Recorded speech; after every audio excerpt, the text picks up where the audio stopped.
Good morning. আশা করব তোমরা সবাই খুব ভালো আছো আর সুস্থ আছো। আমিও খুব ভালো আছি। আজকে হচ্ছে 8 জুলাই, বুধবার। বাজে এখন ওই সকাল 8টার মতো। অনেকক্ষণ আগেই ঘুম থেকে উঠেছি, উঠে ফ্রেশ হয়ে বাসি কাজকর্ম আমার সমস্ত কিছু সারা হয়ে গেছে। এখন জামা কাপড় ছেড়ে চলে এসেছি এখানে চুলে তেল দেবো। এখন আমার চাটা খাওয়া হয়নি, আর আমাদের ইন্দ্রবাবুকে চা করে দিয়েছি, ও চা খেয়ে অলরেডি বেরিয়ে গেছে। আর এদিকে আমি এখন চুলে তেল দেবো, কারণ আজকে বাথরুম পরিষ্কার করে শ্যাম্পু করব। কালকে আবার বৃহস্পতিবার হবে না, তো তার জন্য আজকেই করব। আর এখন আমাকে সপ্তাহে 2 দিন করে শ্যাম্পু করতেই হচ্ছে এই গরম পড়ার পর থেকে। পারছি না, 3 দিন পেরোলেই ব্যাস, আর পারছি না। মনে হচ্ছে না, একটু শ্যাম্পু করলে আমি আরাম পাবো। তো যাই হোক, আজকে করব। আজকে তেল দিচ্ছি। রোজ যখনই শ্যাম্পু করব তখনই আমি তেল দেই না, মানে হয় না দেওয়া। কোনো দিন কালার করি, কোনো দিন এমনি হঠাৎ করে মনে হয় না আজকে শ্যাম্পু করে ফেললাম। তো আজকে প্ল্যানিং করেই শ্যাম্পু করবো, যার জন্য মাথায় এখন চুপচুপে করে তেল দেবো। তেল দিয়ে ভালো করে চুলটা আঁচড়াবো, তারপরে বসাবো আমার জন্য 1 কাপ চা।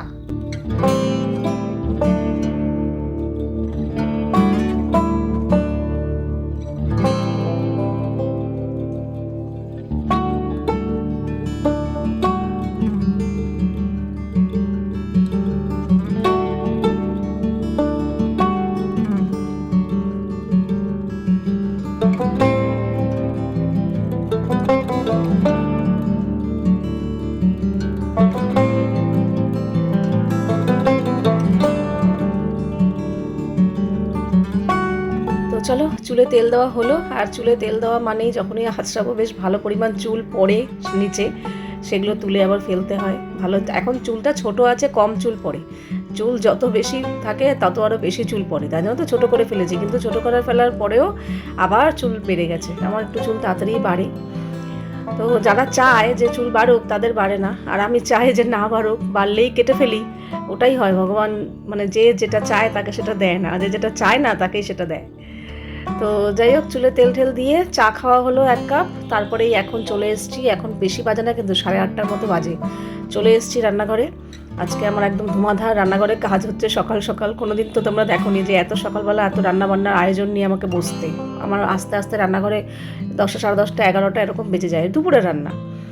তো এখন সকাল দুপুর দুবেলারই আমাকে রান্না করতে হবে, তার কারণ তাতানের আজকে স্কুল আছে। ওদের তো 3 দিন অনলাইন স্কুল হয়, 3 দিন অফলাইন স্কুল হয়, রেগুলার স্কুল হয় না। আর আজকে প্রথম যে ডে স্কুল, মানে স্কুল চালু হওয়ার পর থেকে 11-এ ওঠার পর থেকে তো মর্নিং স্কুল হয়েছে, ডে স্কুল তো একবারও গেছে বলে আমার মনে পড়ছে না। তো আজকে প্রথম ডে স্কুল হবে।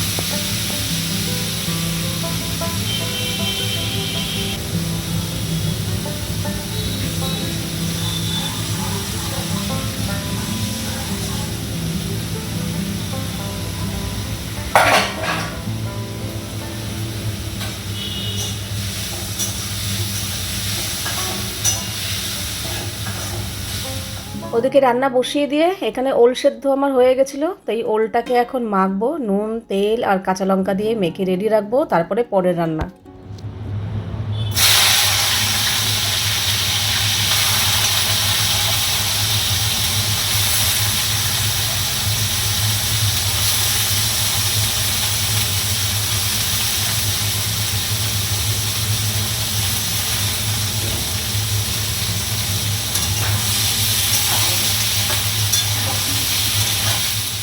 তো চলো, দুপুরে রান্না মোটামুটি কমপ্লিট। তাতানকে যেটা দিয়ে খেতে দেবো আর কি, সেটা একেবারেই এখন করে ফেললাম। ও খেয়ে যাবে, আর বাকিটা আমরা দুপুরে খাবো। আর এখন করছি তাতানের জন্য টিফিন, যেহেতু ডে স্কুল, তো লাঞ্চটা একটু ভারী দিতে হবে। ওই চিড়ের পোলাও, ঝাল সুজি এগুলোতে মনে হয় না হবে বলে। তার মধ্যে ওরা আজকে আবার স্কুল শেষে 2টো ব্যাচ আছে, কাজেই একটু ভারী খাবারই দেবো। তো তার জন্য ভাবলাম কি একটু চালের ওপরেই কিছু রাখি, আর একটু টেস্টি করে দিতে হবে কারণ ঠান্ডা খাবে। তো তার জন্য ভাবলাম তো একটু সয়াবিন পোলাও করে দিই, মানে সোয়া পোলাও, একদমই সহজ করা। তো সেটা এই জন্যই এটা করছি। আমি ওই বাসমতি চাল আধা ঘন্টার মতো ভালো করে ধুয়ে ভিজিয়ে রেখেছিলাম। আর এদিকে আমি একটু কড়াইয়ের মধ্যে সাদা তেল আর অল্প একটু ঘি দুটো মিশিয়ে করছি। তারপরে একটু গোটা গরম মশলা ফোড়ন দিয়েছি, যেমন জিরে, তেজপাতা আর হচ্ছে এলাচ, দারচিনি, লবঙ্গ। এগুলো ফোড়ন দিয়ে ছোটো ছোটো করে টুকরো করে কেটে রাখা আলুগুলো দিয়ে দিয়েছি। আলুটা একটু সামান্য ভাজা ভাজা হয়ে যাওয়ার পর একটা মশলা দিয়েছি। মশলার মধ্যে আছে আদা, রসুন, কাঁচা লঙ্কা, টমেটো আর পেঁয়াজ, একসাথে সব পেস্ট করে নিয়েছিলাম। সেই মশলাটা দিয়ে তারপরে স্বাদ মতো নুন, সামান্য একটু চিনি দিয়েছি, আর হচ্ছে গুঁড়ো মশলা যেমন হলুদ গুঁড়ো, লঙ্কার গুঁড়ো, আর না হলুদ দেইনি, সরি, লঙ্কার গুঁড়ো দিয়েছি, জিরের গুঁড়ো আর ধনের গুঁড়ো, হলুদ দেইনি। দিয়ে ভালো করে এখন কষাবো। আর কষাতে কষাতেই কিন্তু আমি সোয়াবিনটাও ভালো করে চিপড়ে সেদ্ধ করে রেখেছিলাম, দিয়ে দিয়েছি, সোয়াবিন সহ আরেকটু কষিয়ে নিয়েছি। তারপরে এখানে দিয়ে দিয়েছি ভিজিয়ে রাখা চালটা, বাসমতি চাল ভিজিয়ে রেখেছিলাম, সেই চালটা দিয়ে এটা সহ এবার ভালো করে খানিকক্ষণ একটু মশলার সাথে ভালো করে কষিয়ে নেব। আর ওদিকে আমি অলরেডি গরম জল বসিয়ে দিয়েছিলাম, মানে যা চাল নিয়েছি তার ডবল জল দেব।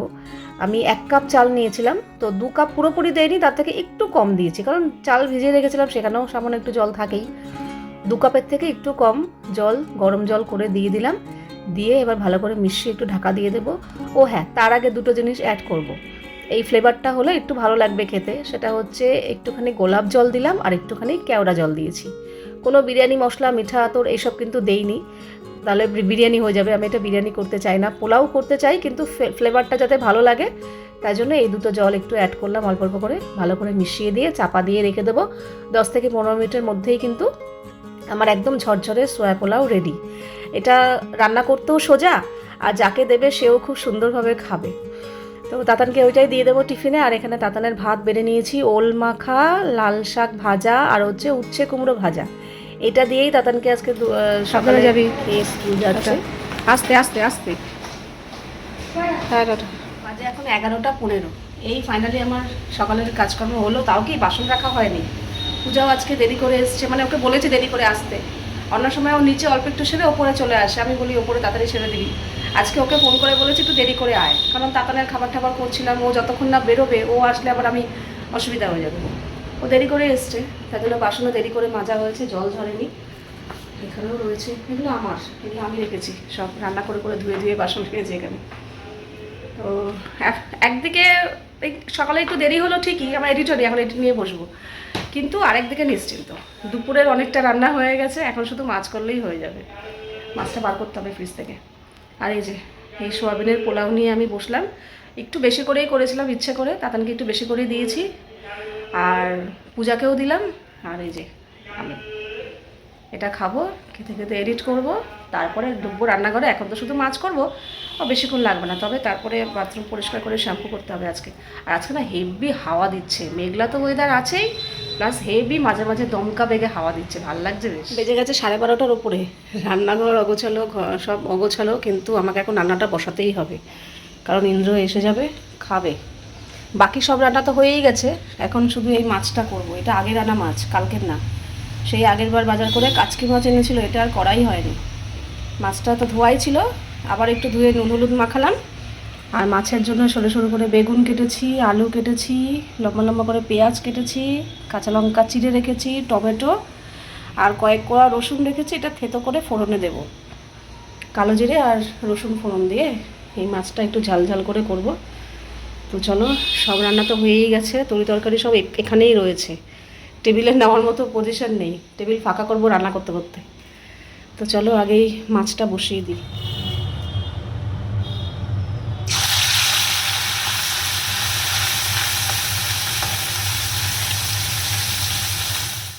সকালে তো দুপুরের সব রান্না হয়েই গেছিলো, আর এখন শুধু মাছটা বাকি ছিল, কাচকি মাছ, সেটাও করছি।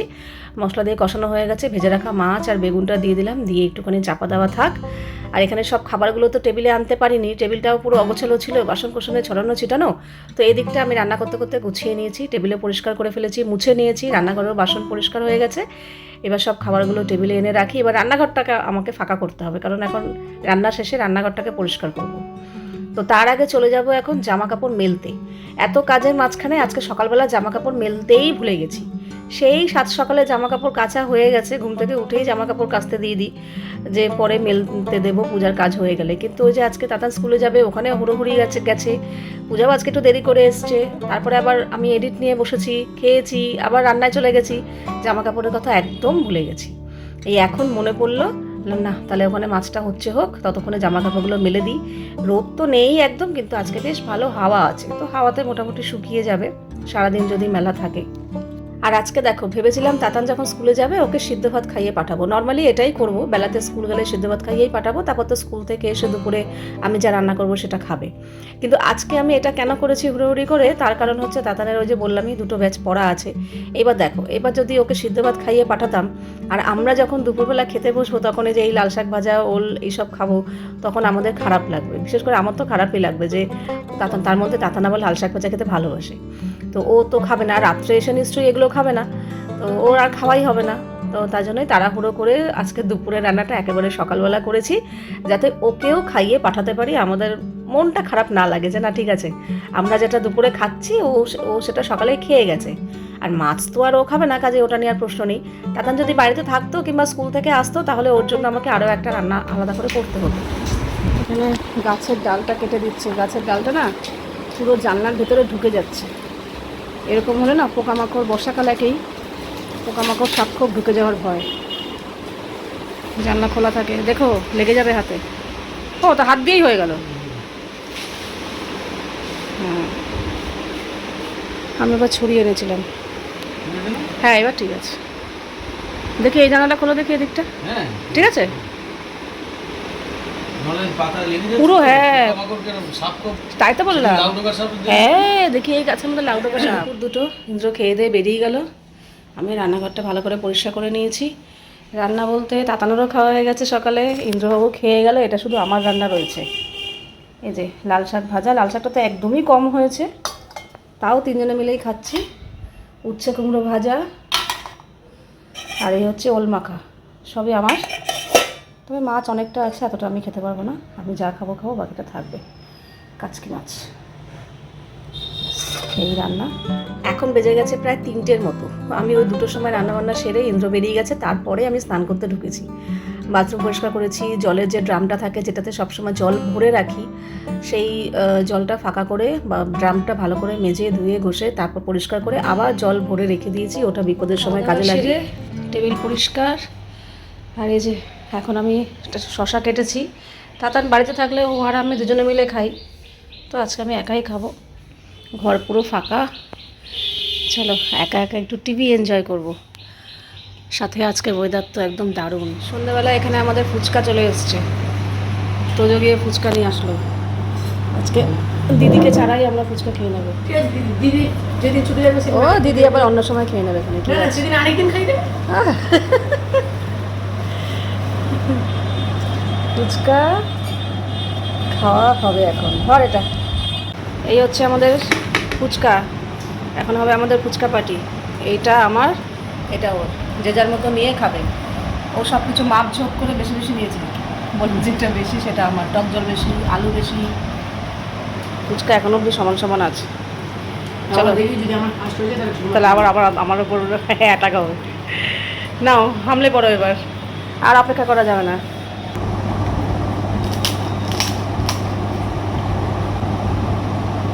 এরকম ফুচকা না কতক্ষণে খাবো, জিভে জল ভরে যায়।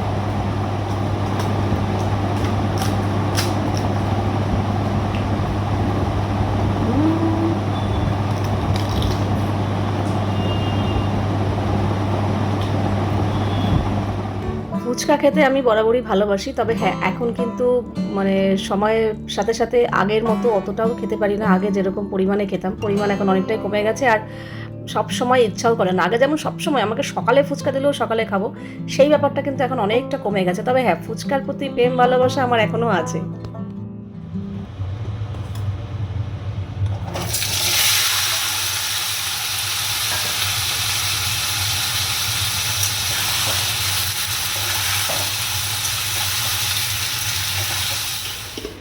এই যে আলু পটলের তরকারি রেডি, একটু ভালো করেই করেছি।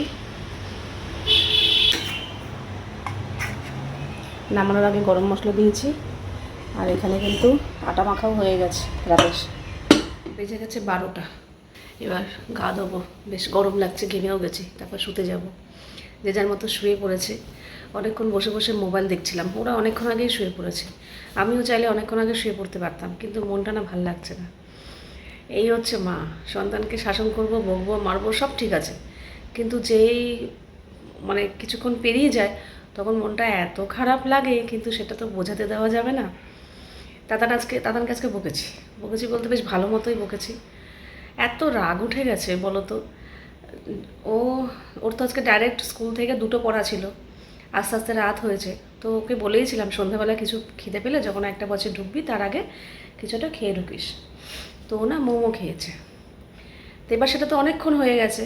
তো বাড়িতে আসার পর হয় না যে খিদে থাকে না, একটু যেহেতু খেয়েছে। আমি বলেছি এখন খিদে নেই, কিন্তু তোর রাত্রে দেখবি খিদে পাবে, কাজেই শোয়ার আগে একটা রুটি হলেও খেয়ে শুস। না খাবো না খিদে নেই। আমি যখন রুটি করতে যাচ্ছি তখনও বললাম, দেখ এখনও সময় আছে, খাবি বল, তাহলে একটা রুটি খেয়ে শো। ওদিকে আবার ঘুমও আসছে না, শুয়ে পড়েছে, শরীর ক্লান্ত লাগছে কিন্তু ঘুম আসছে না। বলছে ঘুম আসছে না কেন? আমি তোর খিদে খাসনি বলেই ঘুম আসছে না। বলছে আমার তো খিদে পাইনি। আমি তুই বুঝতে পারছিস না, তোর খিদে মানে খাচ্ছিস না বলেই ঘুম আসছে না। খেয়ে দেখ, মানে খাওয়া দেখ, ঠিক ঘুম চলে আসবে। না খিদে পাইনি, খাবো না। ঠিক আছে গেলাম না, যেটা খাবি না তো তাহলে বল। বলছে না। তো ইন্দ্র ভাত খেয়েছে, ও রুটি খেলো না। প্রথমে বলেছিল রুটি খাবে, কিন্তু পরে বলছে না, রুটি খেতে ইচ্ছা করছে না, তো রুটি খেতে চাই না। দুপুরের ভাত ছিল, ওইটা দিয়ে তরকারি দিয়ে খেয়েছে। তো আমি শুধু আমার জন্য রুটি করেছি। তার মধ্যে আমি আবার ফুচকা খেয়েছি, আমারও খুব একটা খিদে নেই, কিন্তু বললাম না একদম না খেয়ে শোবো না, একটু ফুচকাটাকে চাপা দিয়ে শুই, একটাকে 2টো রুটি খাবো। তো 2টো রুটি করি, যা খাবো সেরকম হলে একটা থাকবে। 2টো রুটি আমার জন্য করেছি, করে ঠোরে আটা মাখা তো অনেকগুলো ছিল সবার জন্য করব বলে, কেউ তো খেলো না। সমস্ত আটা মাখা ফ্রিজে তুলে দিলাম, বেলুন চাকি সমস্ত কিছু তুলে দিলাম, জায়গাটাকে পরিষ্কার মানে মোটামুটি হয়েই গেছে। আমারটা বেড়েছি, খাবার বেড়েওছি খেতে বসবো বলে। তখন ম্যাডাম উঠে এসে বলছে, না তুমি রুটি করছো, দাও তাহলে, আমার না খিদে পেয়েছে। এত রাগ উঠছে, কিচ্ছু বলতে পারছি না। তারপরে যেই খাওয়া প্রায় শেষের দিকে, তখন ভালো মতো ঝেড়েছি। আর আমার জন্য আর আটা মাখা বার করে নিই। এমনি ফুচকা খেয়েছি, খুব একটা খিদে ছিল না, তাও ভেবেছিলাম ঠিক আছে চাপা দেওয়ার জন্য খাবো, কিন্তু ওরকম হওয়াতে আমারটাই ওকে দিয়ে দিয়েছি, আমি আর খাইনি। ভালো মতো বকেছি। আমি তো তোকে বারবার আমি বললাম যে খেয়ে শো, নাহলে ঘুম আসবে না, এখনও সময় আছে, বল একটা রুটি খেয়ে শো। কতবার বললাম, আমি সব গুছিয়ে টুছিয়ে দিলাম, এখন তুই বলছিস। বলে কেন, আটা মাখা তো আছে, করে নাও। আমি বললি আর হয়ে গেল না, যে করে সে বোঝে। আমি সমস্ত কিছু গুছিয়ে তুলে দিয়েছি, এখন আর ইচ্ছা করে আবার সব কিছু নামাও, করো, তাও আবার নিজের জন্য। অন্যের জন্য হয় ঠিক করতেই হতো, নিজের জন্য করবো কখনো? তার মধ্যে আবার খুব যদি খিদে পেতো তাও হয়তো করতাম। ফুচকা খাওয়াতে খুব একটা খিদেরও ব্যাপার নেই। আমি এরকম করবি না, খেয়েছিস সেই সন্ধ্যাবেলা, খিদে তো পাওয়াটাই স্বাভাবিক, এতক্ষণ কি থাকে? তার মধ্যে তোর ঘুম আসছে না, তোকে বারবার বললাম যে আমি একটা রুটি করছি, খেয়ে এসো, কথা শুনলি না। লাস্টটা কেঁদে দিয়েছে খেতে খেতে, ওটাই খারাপ লাগছে। তো এখন ঘুমিয়ে পড়েছে, এবার ঘুমিয়ে পড়াতে আরও বেশি খারাপ লাগছে। কিন্তু এটাই হচ্ছে দুর্বলতা মায়েদের। খারাপ লাগলেও কিছু করার নেই, বকেছে ঠিক করেছে, এটা নেক্সট দিন মাথায় থাকবে যে না, এই ব্যাপারটা করলে চলবে না। আমি যেটা বলবো সেটা শুনতে হবে, যে না একটা রুটি হয় অন্তত খেয়ে শুই। আর নাহলে বলি যে ঠিক আছে তুমি করো, খেলে খাবো, না খেলে একটু সকালে খেয়ে নেবো। ওজন বোঝে না এখনও, পেটের ওজন নিজের বোঝে না। ওর বাবাইও তাই বোঝে না, খেতে পারবো কি পারবো না, কতটা খেতে পারবো না কোনো ওজনই বোঝে না।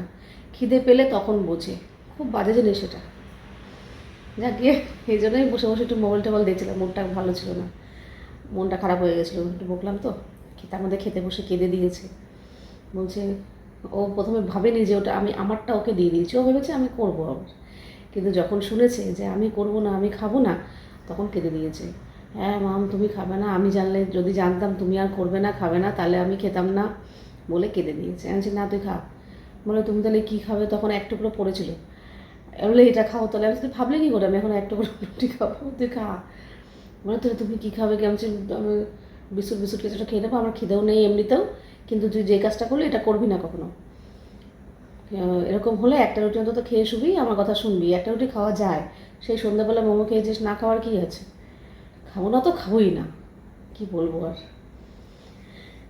যাক গিয়ে, তো চলো আজকে ভিডিওটা এখানেই শেষ করছি। আবার দেখা হবে তোমাদের সাথে নেক্সট ভিডিওতে। তোমরা সবাই খুব ভালো থাকবে, সাবধানে থাকবে, সুস্থ থাকবে।